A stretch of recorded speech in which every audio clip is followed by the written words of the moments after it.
গাড়ি কেনার সময় কিন্তু সবার আগে যে জিনিসটা বেশি থিঙ্কিং করতে হয় যে হাইব্রিড ডিভাইসটা ঠিক আছে কিনা। আমরা যখন গাড়িটা পারচেস করেছি তখন আমরা কিন্তু গাড়িটার হাইব্রিড ডিভাইসটা চেক করে নিয়েছি, এবং আপনারাও যখন ক্রয় করবেন সেটা যেখান থেকেই হোক, হাইব্রিড গাড়ি সচল না থাকলে হাইব্রিডের কোনো ভ্যালু নাই। হ্যালো ভিউয়ার্স, আসসালামু আলাইকুম। ইসলাম পরিবার থেকে সাথে আছি আমি সাবরিনা পারভেজ দীপাশা। আশা করি সবাই অনেক ভালো আছেন। দেশ এবং দেশের বাইরে থেকে যারা ভিডিওটা দেখছেন তারা অবশ্যই একটা পেজে লাইক দিয়ে দিবেন, আমাদের সাথেই থাকবেন। আজকে আমি যেই গাড়িটা নিয়ে আসছি একদম রেড লাভার যারা আছেন তাদের জন্য একদম এটা হচ্ছে আপনার অ্যাকোয়া হাইব্রিড 2013 মডেল, 2019-এর রেজিস্ট্রেশন।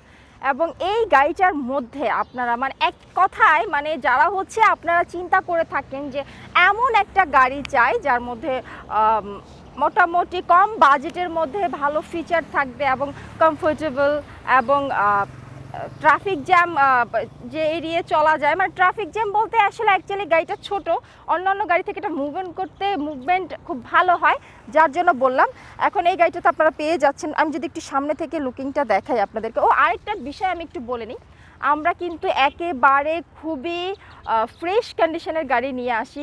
যদিও আপনারা সেকেন্ড হ্যান্ড গাড়ি কেনার ক্ষেত্রে চিন্তা করেন যে না জানি কীরকম হয়, সেকেন্ড হ্যান্ড গাড়ি কেনার ক্ষেত্রে আপনাদের অনেক লট অফ থিংস থাকে, বাট আমি একটা জিনিস ক্লিয়ার করতে চাই যে আমাদের কথার কাজে কতটা মিল আছে সেটার জন্য অবশ্যই আমাদের শোরুম ভিজিট করতে হবে। কারণ আপনি যদি শোরুম ভিজিট না করেন, আপনি ধরেন এই গাড়িটা আপনার পছন্দ হয়েছে, ভিডিও দেখে পছন্দ হয়েছে, বাট শোরুমে আসার পরে আপনার কম বাজেটের আর একটা গাড়ি পছন্দ হয়েছে, আপনি ওইটা নিয়ে নেন, এরকম কিন্তু হয়। সো এই জন্য শোরুম ভিজিট করাটা মাস্ট। সো আমি শুরু করে দিচ্ছি ভিডিওটা। এখানে দেখতে পাচ্ছেন আপনারা, এখানে এই যে প্রজেকশন লাইট এবং বডি সেন্সর আছে। আপনি সামনে থেকে জুম করে দেখাচ্ছি। হ্যাঁ, সামনে পিছনে বডি সেন্সর। এবং এই গাড়িটা যে কতটা কিউট, এবং একে তো রেড কালার আমার কাছে খুবই ভালো লাগে, দ্বিতীয়ত হচ্ছে আপনার এটা হাইব্রিড মাইলেজের দিক থেকে আপনারা খুব ভালো একটা মাইলেজ পেয়ে যান। হাইব্রিড গাড়ি কেনার মানুষের মূল উদ্দেশ্যই হচ্ছে মাইলেজ, যদি আমি ভুল না করে থাকি, কারণ মানুষ ম্যাক্সিমাম টাইমে মাইলেজটার গুরুত্ব দিয়ে থাকে। এই কারণে হচ্ছে হাইব্রিড গাড়ি। তো এরকম ছোট কিউট একটা গাড়ির মধ্যে আপনি পেয়ে যাচ্ছেন। এবং আমরা একটু ভিতরে চলে যাব। আমি যদি একটু ভিতরে দেখি,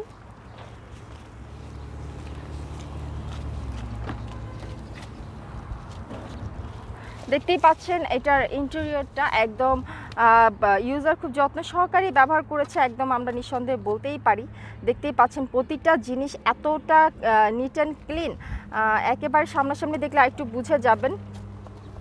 এরপরে যদি আমরা পিছনে চলে যাই, এই যে তিনজন ইজিলি বসতে পারবে।